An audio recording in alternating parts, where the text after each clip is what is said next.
Hi there, it's Denise Eckert, and I love coming on here and sharing different ideas and techniques to help us lower the stress in our lives. And one of the things that are really hard to deal with is grief. And today I have Dr. Michelle Peticolas, who's an international best-selling author of Step Into Your Brilliance. And as well as several other books, she's the award-winning filmmaker of Secrets of Life and Death, a professional speaker, and life transformation coach. Now, Dr. Michelle helps high-achieving midlife women who've been thrown off track by a major loss to release their complex grief and transmute it into fuel for achieving their soul's purpose. Using her unique framework, SERVE, she guides her clients through their grieving, healing, mindset, and reconnection to their authentic brilliance. Welcome, Dr. Michelle. Thank you, Denise. It's my pleasure to be here. Now, what inspired you to do this type of work? Working Well, with grief and trying to put that, yeah, well, I don't even know that's how to say it. it seems like a very, very difficult area to work in. And many people have asked me, how can you do that? I experience working with people around grief as being a midwife to a new life. And so for me, it is so full of hope and possibility that it's not depressing in any way. It's exciting because I know exactly what people need to, to make that journey through grief. I know exactly the course. I've been through it myself. And so you would ask, well, why did I get into this? It actually happened around the death of my mother. And prior to that, I had been doing some work on myself because I discovered that I was really shut down.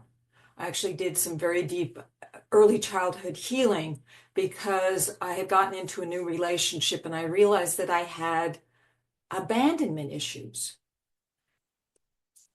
Now, I mention abandonment issues because very often the worst part of the grieving has to do with abandonment.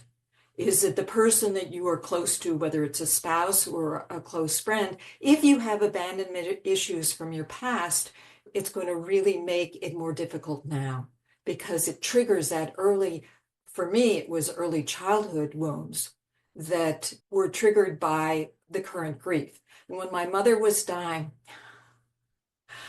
my mother, we often have relationship issues with our mothers, our daughters do. And for me, I never bonded with her as deeply as I would have wanted because I had two older sisters, and my mother was very young at the time that she had her children, and she didn't have a lot of bandwidth. She didn't have the ability to bond with me. So I bonded with my father. And then when I was 2 years old, he was transferred to Japan. And although that was probably only a few months that I was separated from him, for a 2-year-old, that's like forever. And by the time we got reconnected again, I had lost trust in him and trust in myself. And so this early childhood trauma reverberated throughout my life. I decided that the way in which I would live my life was by figuring out what other people wanted and giving it to them. And that was the way in which I would ensure that I would get approval and acceptance and maybe even love. And it worked really well for a long time. And then when I got into my second relationship, which the second person I married, the first person actually abandoned me. So I had that abandonment again. He left me for another woman. And so it was like, okay, that's my issue, is being abandoned, is not being worth sticking around for. So then in my mother, first my father died, and then my mother 6 months later. So it was both of them, very short time. And my mother was a toy designer. She and my aunt actually sold their designs to major toy companies in New York. I was sitting with her in her studio going through her stuff. And I pick up a paper. It's a Xerox copy of one of her designs. And I hand it to her. And I say, do you need this anymore? I'm like on a task, a mission to clean up her office.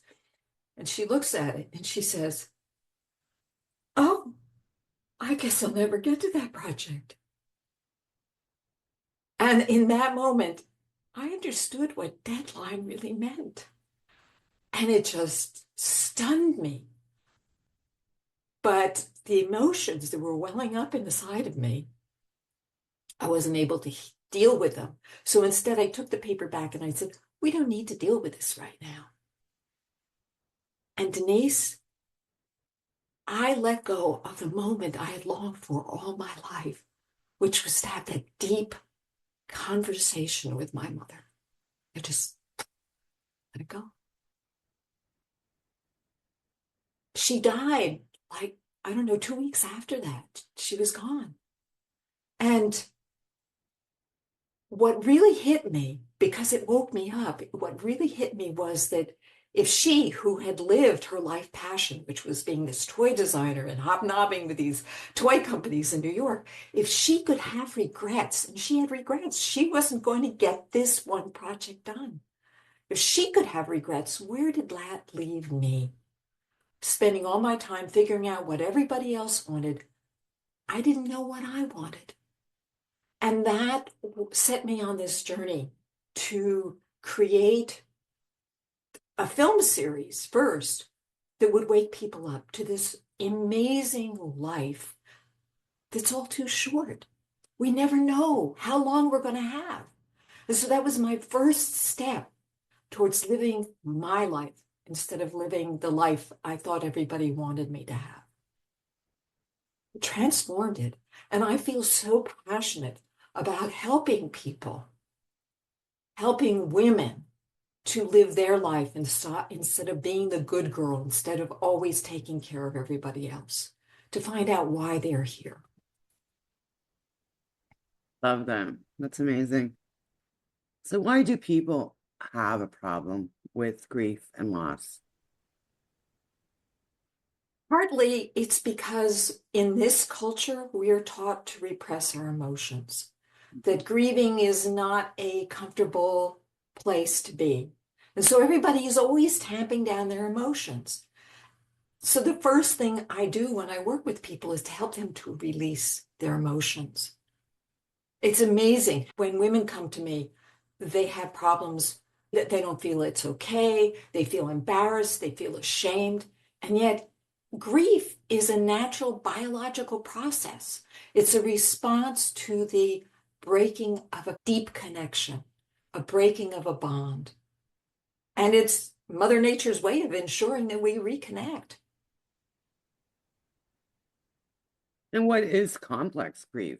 What So, is that yes, terminology? yes. So complex grief, I don't know if anybody doesn't have complex grief, but all the women who come to me have complex grief. That is, there is something in their childhood that set them up, never healed, set them up in a particular pattern or way of dealing with the world that's actually been interfering with their living their life purpose, actually interfering with living their life for them.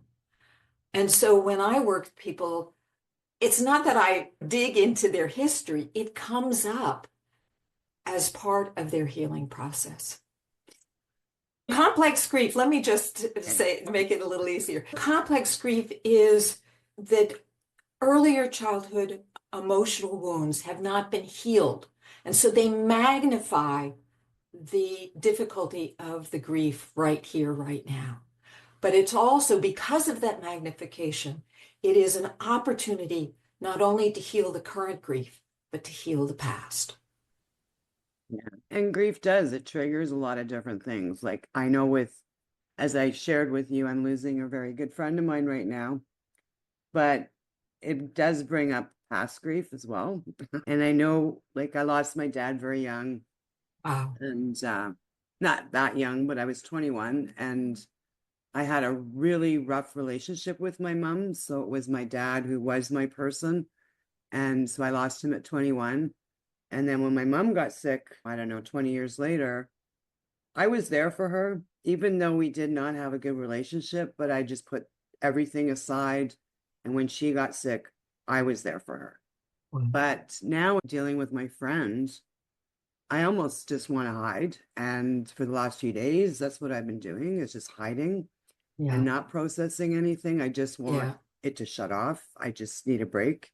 Yes. And it's not a very good way of dealing with grief, but what do you say to someone doing something like I'm doing right now? I say that eventually you want to address that grief. You want to find out what's going on underneath that so that it doesn't, because it takes a lot of energy for you to hold those emotions in. And if you do that for a long period of time, you can make yourself sick because you're literally preventing the energy in your body from moving, flowing. And there are actually fluids in your body that need to flow. And you're literally holding your body like this. And we don't even realize it because we've been doing it for so long. We aren't aware. Although you might be aware because of all the work you do around stress and anxiety. Yeah. But you can feel your shoulders go up into your ears, or there's a tightness in your chest, or your belly tightens up. And it's not good for you. In the long run, it's not. No. Well, I can always feel it in my stomach, like digestion, and that's where it always hits me. Now, with someone that's listening to this, what are the steps that they can take to start healing the grief that they have in their system emotionally? Well, I'm going to talk a little bit about that in terms of the free offer I have that will really help them to find out if they have complex grief. And it will help them to start on their journey. It will get them started in terms of looking at what caused their complex grief and what they need to deal with. And if they continue, there's also an opportunity to have a free consultation with me. But what else could they do? I have a system called Serve. Did you want me to talk about that right now? Absolutely. It sounds Okay, amazing. perfect. Okay. So Serve, all those were letters are an acronym. So the S is surrender, which is to surrender to the emotional process. And that goes back to what I said in the beginning about how we tend to tamp our emotions down because it's not acceptable in this society to grieve. I work with people to work against that inhibition so that they can release those emotions. And I have a technique. I work with people and they will release it in 2 minutes or less. People Wow. get stuck in, well, because the reason why you get stuck is because of the thoughts that we have in our mind. But I'm going to get to that next second. So the next one, E, is engage. So when you lose a relationship, a significant relationship, and almost all grief, there is a relationship loss. You need to re-engage with other people. Your body needs people in order to feel safe because we are a social species. And so I encourage people, I help them to find out who in their community they can get the support they need. Because it's difficult to grieve alone. And yet we're taught to grieve alone, but it's very difficult and it can aggravate the grief. So that's E. And then R is reframe.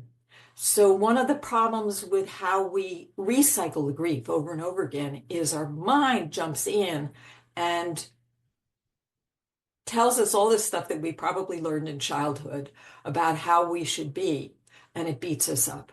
We will think about, oh, I should have realized this person was sick, or oh, I should have acted sooner, or oh, I did the wrong thing. And we just recycle it over and over again. I have a woman I'm working with right now. Her partner had an accident. Had just heard the news that her cancer was not curable and she was going to die in, I guess it was months. And she had this accident where blood all over the floor. So this image is in my client's vision is over and over again. And she can't get it out. So I actually have a process for helping to heal that trauma. So that's the mind and reframing it. So part of my work is to help people to look at their stories and to change their stories so that they're not beating themselves up. They're not beating the person up that died. And so that they can be re-empowered. Because when we're beating ourselves up, our body feels terrible. So we want to lift that up. And that's part of the process of healing. That's the major process of healing. And once you start to, I actually work with people around their whole life story so that they see that this particular grief is part of a path and part of their journey. And then finally, a new vision for their lives. And that's V. And then E is to express. That is, now they have a vision, they have to put it into play. And that's serve. Sounds amazing. I mean, I don't know, for myself, I like steps because it gives you something concrete to, I guess, different steps that you can go through and just make that change in your life. I think that's amazing. What are your tips for handling complex grief? Well, my main tip is to allow the emotions. That's number one. You've got to let the emotions flow. And that can be scary if you're doing it alone. And so, of course, I recommend that you get help. Ideally from somebody who is a professional rather than just through your friends or family, because they're more likely to try and cure you or heal you or find a solution or stop the emotions because it activates their own emotions. And let's face it, we're tamped down in this society in terms of emotions. And I mean, even I have that. As women, we really want to help somebody and we want to solve their problem. But grief, you can't solve it. There's no pill, there's no magic formula, there's no magic wand. You have to go through it. And so it's helpful to have somebody who can take you through that, who has experienced it themselves so that they know the path, they know the journey, and can guide you through it. Yeah, just looking back, I know when my mom passed or my dad passed away, it was a shock because it was a heart attack at a party. And so, like, within days, here's the funeral, and then that's over. Like, it was Yeah, just, I mean, you didn't even have time to process that he's gone. yeah, And you've got people at the house, people here, people there.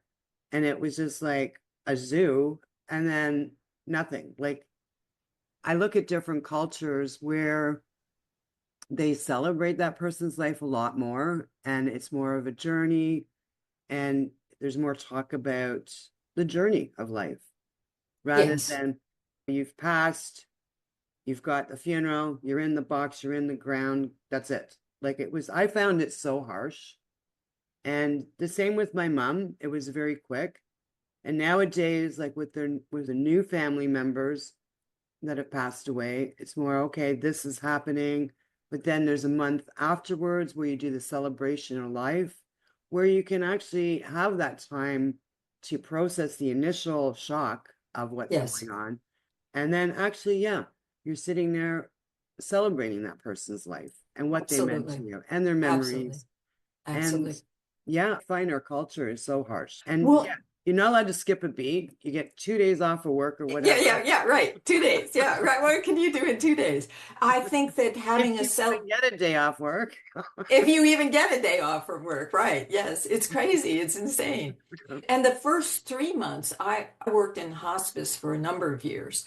And the first 3 months, people are in shock. Yeah. And that's because literally the brain cannot compute. It's like your computer crashed. Your brain, it's got all these neural nets and it's going along, and you see something, reminds you of the person that you lost, and whew, you're right in there. You're right down in that dungeon. You're just, and what was it? There was Joan Didion wrote the book, Year of Living Dangerously. Is that what it was? The year of Anyway, I don't remember the name, but she talked about how she would avoid places because it would activate her grief, because it would stimulate it. But if you've lost somebody who is really close to you, everything reminds you of it.